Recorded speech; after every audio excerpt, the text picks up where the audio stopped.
Vamos dar início a mais uma edição do podcast Diálogos Federativos na ABM. E hoje, com muita satisfação, nós recebemos o Eduardo Tadeu Pereira, popularmente conhecido aqui na ABM como Edu. O Edu foi prefeito de Várzea Paulista por 2 mandatos e também foi presidente aqui da Associação Brasileira de Municípios por 2 mandatos, né? E hoje nós vamos então bater um papo com o Edu, porque é uma pessoa bastante antenada com as questões dos municípios.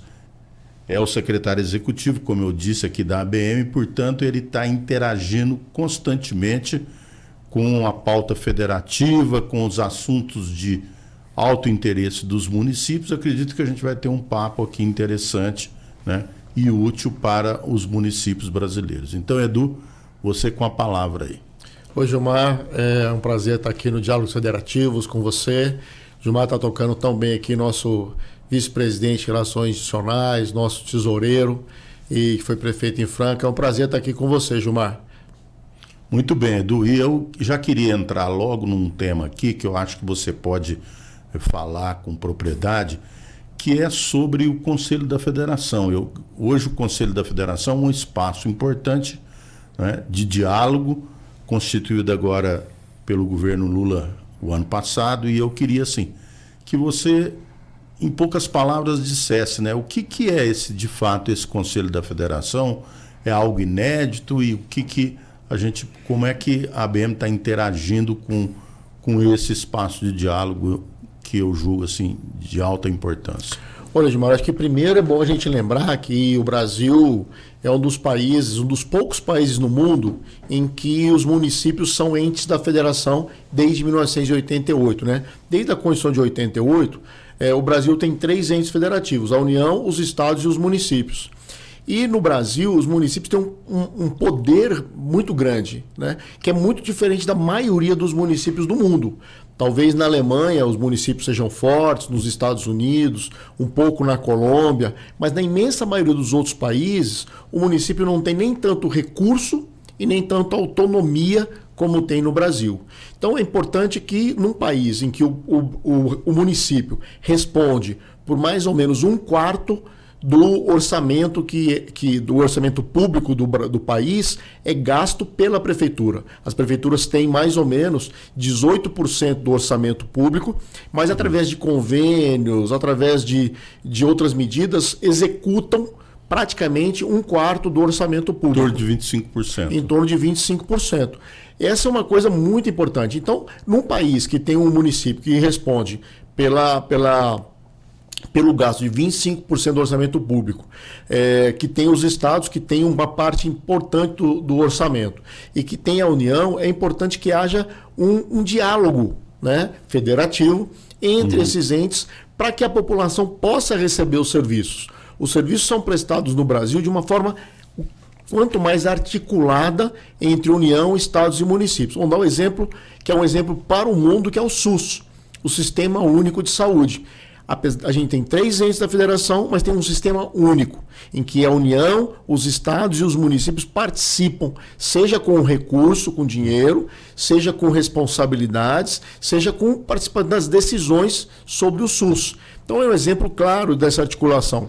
Só que faltava, né, um organismo que pudesse ser um organismo exatamente de articulação federativa, né? No primeiro governo do presidente Lula, o presidente Lula instituiu a comissão, o Comitê de Articulação Federativa, o CAF. Esse CAF funcionou, era com representação dos municípios e do governo federal, e depois deixou de existir, claro, depois nos governos posteriores ao da Dilma, deixou de existir esse CAF. Logo na transição, quando o Lula ganhou a eleição, nós da ABM produzimos um documento e apresentamos para o governo de transição, propondo exatamente um conselho da federação, um conselho que juntasse os municípios, os estados e a União na mesma mesa, para poder articular as políticas públicas entre os 3 entes, para que ela chegue, digamos, mais redonda lá na ponta para o cidadão ou para a cidadã. Esse conselho da federação, conforme inclusive propósito da ABM, tem representação de 6 prefeitos ou prefeitas, 2 de cada uma das entidades nacionais de municípios, tem representação de 6 governadores e tem uma representação garantida de pelo menos 6 pessoas da União. Então, eu acho, Gilmar, que o Conselho da Federação foi um ganho muito grande. E eu espero que seja ainda mais. E até porque, Edu, o Brasil é uma das maiores federações do mundo, né? E desde a Constituição de 88, como você disse, os municípios também são entes federados, só que a gente não tinha um espaço de diálogo, né, que a gente pudesse, de fato, proporcionar aos municípios também a oportunidade de debater os grandes temas, porque muitas vezes os governadores, por serem, por terem mais poder político, vamos dizer assim, eles tinham a oportunidade de estar próximo do governo federal, de estar discutindo temas que muitas vezes os municípios ficavam no segundo plano. E agora, com o Conselho da Federação, a gente tem uma mesa plena com os 3 entes federados debatendo os temas. Inclusive, né, eu sei que a ABM vai coordenar uma das câmaras técnicas do Conselho da Federação, que é a Câmara das Desigualdades, do combate às desigualdades, né? Então, assim, essa divisão, como você viu, como é que você está vendo a expectativa? O Conselho agora já está instalado, mas e esses próximos passos agora? A expectativa é grande, né? Eu costumo dizer assim, Gilmar, mesmo uma política pública brasileira, que é um exemplo para o mundo, além do SUS, que é o Bolsa Família. O Bolsa Família é uma política nacional, mas ela lá na ponta é executada pela prefeitura. Quem preenche o cadastro único, quem verifica as condicionalidades, quem verifica se a criança está na escola, vacina, desculpa, é a prefeitura. Então, esse tipo de política social, ela chega lá na ponta, na prefeitura. A gente teve o problema da dengue que mostrou muito claramente isso, né? A gente tinha o governo federal, que é quem comprou as vacinas, mas quem aplica a vacina... Você está dizendo no caso da dengue, não, desculpa, no caso da Covid. Quem compra a vacina é o governo federal, mas quem aplica a vacina no cidadão, na cidadã, na criança, no senhor, na senhora, é a prefeitura. Então, é uma grande possibilidade de articulação federativa esse conselho. Foi instalado, a ABM indicou o prefeito Ari Vanazzi para compor, o de prefeito de São Leopoldo, nosso presidente, o prefeito Adnan Hortolã, prefeito de Corderópolis, nosso vice-presidente de São Paulo, indicou a prefeita Moema Gramacho, prefeita de Lauro de Freitas na Bahia como suplente, indicou o prefeito Daniel Sucupira de Teófilo Otoni em Minas Gerais de suplente, foi criada uma câmara técnica em que nós participamos, os técnicos e técnicas da ABM, e como você disse, uma câmara técnica, né, de políticas sociais. Temática, uma câmara temática. Né? Uma câmara temática para discutir as políticas sociais e o combate às desigualdades. Que é uma política, assim, para mim, assim, a importância dessa Câmara temática que a ABM coordena é que as políticas sociais chegam na ponta através dos municípios. Mas ela precisa ser articulada com os estados e com a União. Assim como o combate à desigualdade. É lógico que o Bolsa Família, o aumento do salário mínimo, as políticas nacionais têm um impacto muito maior na desigualdade. Mas lá no território é a prefeitura que está verificando as condicionalidades, verificando se as pessoas se inscreveram no Bolsa Família, garantindo que elas estejam no cadastro único. E é importante que os estados estejam participando disso.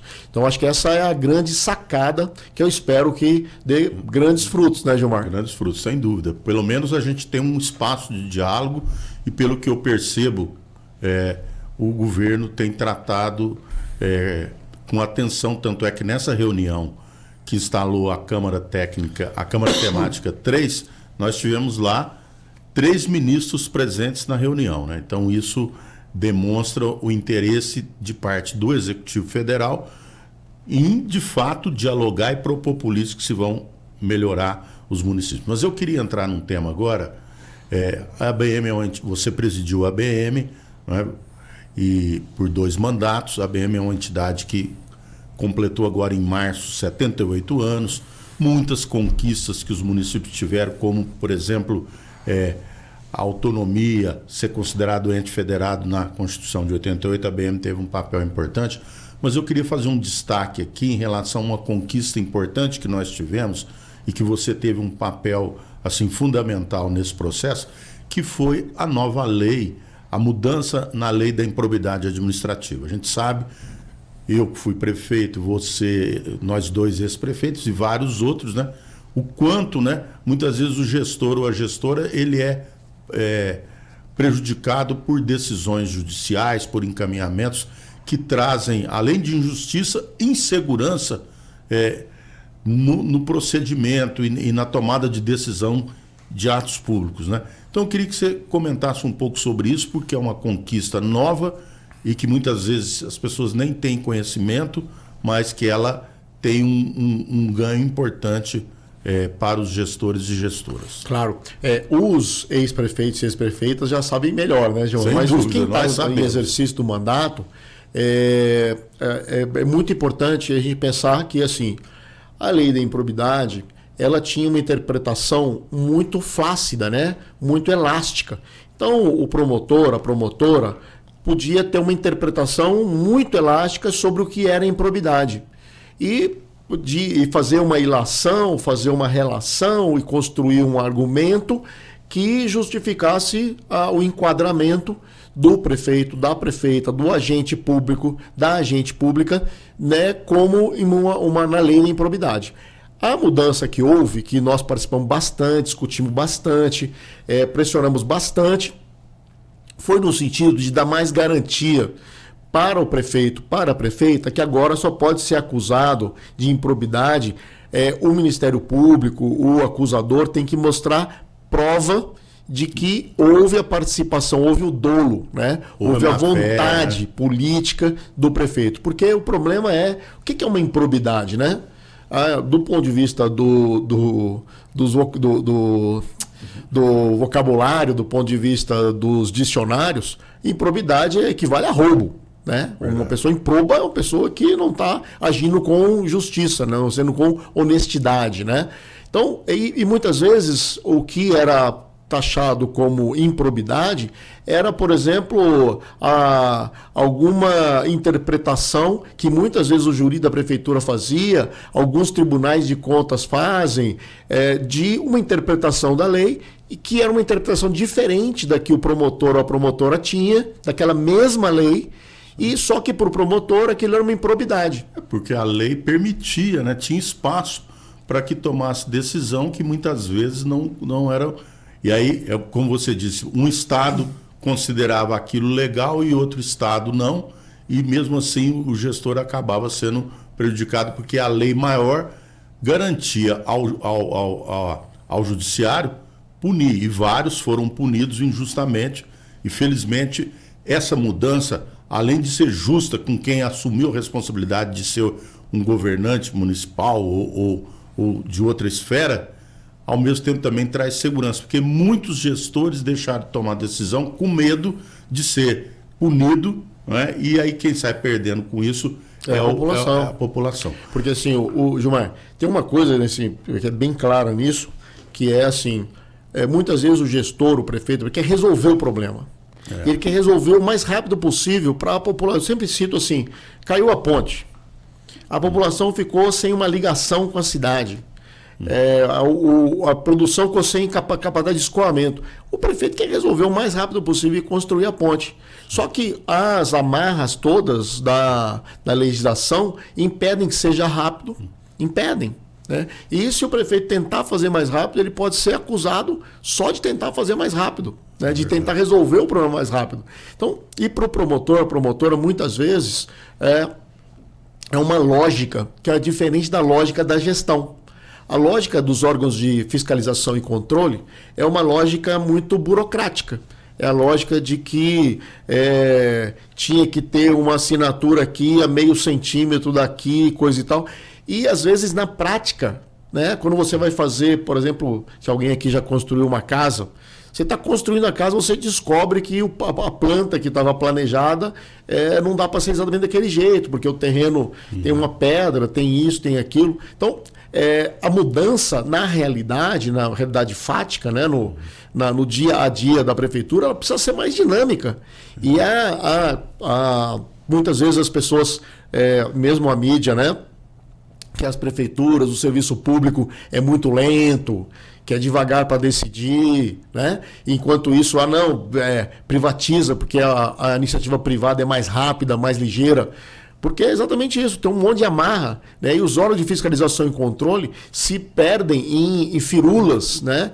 Em questiúnculas. E não leva em consideração a necessidade que quem está lá com o poder de tomar a decisão tem que tomar muitas vezes... E a responsabilidade, a responsabilidade, né? Em situações, né?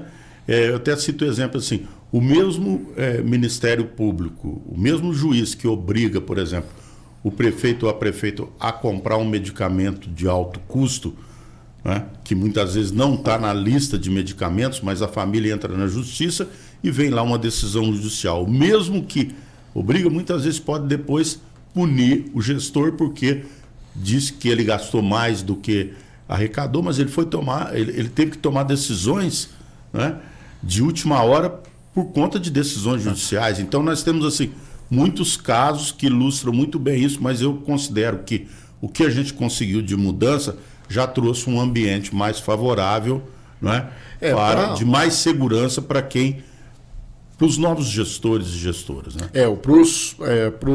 Na decisão depois no STF, né?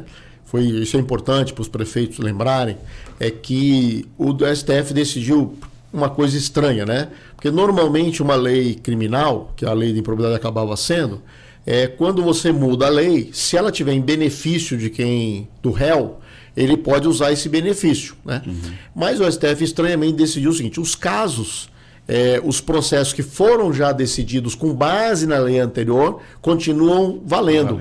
Só que os processos que ainda estão em andamento é que tem que ter a observância da nova lei. Então é uma coisa esquisita, mas é importante os prefeitos, as prefeitas que por acaso estiverem junto com a gente aqui ouvindo, né?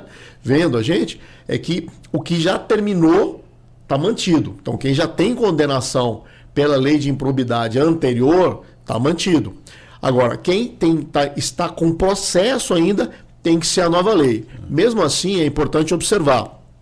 Muitos juízes, Gilmar, têm feito porque uma lei é nova, como o Ministério Público, em geral, não gostou muito da nova lei, porque exatamente limita, ao mesmo tempo que ele garante mais segurança jurídica para o gestor, ele dá menos liberdade para o órgão de fiscalização e controle, no caso do Ministério Público, para poder investir, né, contra o prefeito ou a prefeita. Então, por isso, o Ministério Público e muitos juízes e juízas têm, digamos assim, feito um bem bolado entre as duas leis.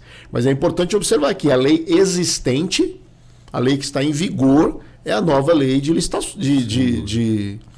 improbidade, né? A lei anterior caducou, não vale mais. A nova lei, né? Sem dúvida. Eduardo, eu gostaria agora de abordar um tema que está bem na ordem do dia aqui e que a ABM está interagindo, que é relacionado à Previdência, né? Nós estamos num debate em relação à mudança nos valores, né? Que os municípios, o custo que os municípios têm, né? Com a Previdência. Você está falando do caso dos municípios que estão no regime geral da Previdência. E uma lei foi aprovada e houve um veto presidencial e agora essa questão está em debate na Justiça. E a ABM está acompanhando isso e você tem acompanhado diretamente. E eu queria que você colocasse a opinião da ABM em relação a essa questão da desoneração aí da folha de pagamento das prefeituras. Então, veja só, houve por parte do Congresso uma primeira iniciativa que foi prorrogar a desoneração da folha de pagamento de 17 setores da economia brasileira. Lá pelas tantas, os prefeitos pressionaram os deputados dizendo: olha, se esses 17 setores merecem, as prefeituras também merecem. Aí houve uma compreensão por parte do Congresso que estabeleceu uma alíquota de 8%, caindo de 20% para 8%, a alíquota para pagar o INSS, das prefeituras que pagam, como você disse, o INSS, o Regime Geral da Previdência, para 8% para os municípios até 156 mil habitantes. Então criou também uma distorção, porque se o município tiver 155 mil habitantes, ele vai pagar 8%. Se ele tiver 160 mil, ele vai pagar 20%. Então, na nossa opinião, isso criou uma distorção. Nós insistimos com o Congresso que era preciso mudar isso, era preciso fazer uma coisa mais escalonada, era preciso fazer uma coisa mais justa e, ao mesmo tempo, respeitando o problema fiscal do governo federal. Então, o tempo todo a ABM tem se debatido com a seguinte questão. Os municípios precisam e merecem também uma desoneração, porque se outros setores da economia precisam, porque empregam, porque têm dificuldades, as prefeituras também. São grandes empregadores, as prefeituras são muito importantes do ponto de vista da dinâmica econômica nas cidades, na maioria das cidades brasileiras, então é importante que tenha essa desoneração.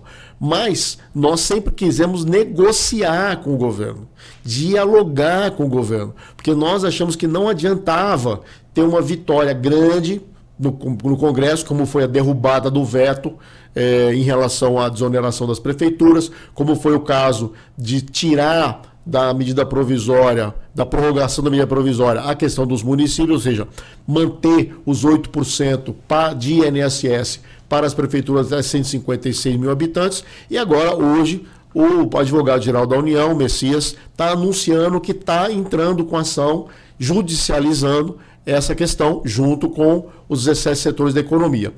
Por que nós achamos que é ruim isso? Porque nós temos experiências anteriores.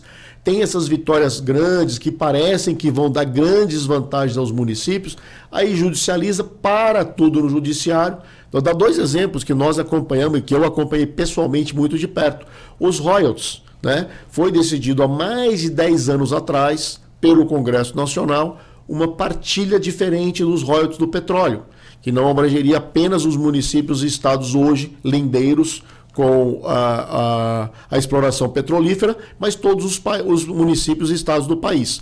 Bom, isso parou na justiça, porque parecia uma grande vitória da maioria dos municípios brasileiros, mais de 10 anos, Gilmar. Quer dizer, se você tem uma vitória, é comemorado, mas depois na prática não funciona porque tem a judicialização e isso fica pendente. Eu sei que agora a ABM vai acompanhar esse processo todo, tentando encontrar uma alternativa que faça justiça e que possa beneficiar os municípios mais carentes, com mais dificuldades, com alíquota menor, e aí aqueles que têm mais recursos pagariam um valor maior. Então a gente está acompanhando, né? Isso é importante, né? Como você disse, a ABM está acompanhando isso. Mas eu queria agora, Edu, a gente tem um tempo curto aqui, né? Eu sei que tem muita coisa que a gente podia falar, mas nós vamos ter outras oportunidades. Eu queria que rapidamente aqui você dissesse, né? Você que presidiu a ABM, né? Qual a importância dessa entidade, como o município pode fazer para vir para a ABM, qual o retorno, quais, vamos dizer assim, as vantagens de ser sócio de uma entidade como a Associação Brasileira de Municípios. Bom, como você disse, a ABM foi fundada em 1946, é a primeira entidade municipalista do Brasil e da América Latina, e tem uma vocação de trabalhar com a capacidade de gestão dos municípios. Então, a gente tem investido muito na capacitação, na formação de técnicos, técnicas, gestores, gestoras dos municípios brasileiros. Mas, ao mesmo tempo, é muito importante que essas entidades, é isso que o prefeito tem que entender, Gilmar, que o município contribui com a entidade, mas agora, por exemplo, quem é que está discutindo lá hoje a questão da previdência dos municípios? Porque os prefeitos estão tomando conta das suas cidades, né? E precisam estar lá. Então, a gente está lá no Palácio dos Bandeirantes, discutindo com os ministérios. Planalto. No Planalto, escuta. No Palácio do Planalto, discutindo com os ministérios, por exemplo, a questão da Previdência, por exemplo, a questão da desoneração da folha. Hoje mesmo, na reunião, a gente estava discutindo, por exemplo, que alguns estados brasileiros estão tentando negociar as suas dívidas com o governo federal e nós estamos metendo a cunha, dizendo, olha, os estados que ganharem vantagem na negociação precisam também dar vantagem para os municípios. Então é muito importante que o município seja filiado à entidade, que o município ajude a custear a manutenção da entidade, para que essa entidade esteja ligada o tempo todo na pauta. Porque o prefeito não tem condição, com razão, né? Então é importante que a gente esteja aqui, que a gente esteja informando os prefeitos e prefeitas, e para isso a gente faz um apelo aqui, para terminar o que eu posso falar, um apelo para o prefeito, para a prefeita, de todas as cidades brasileiras, que é importantíssimo se filiar nas entidades, participar das atividades.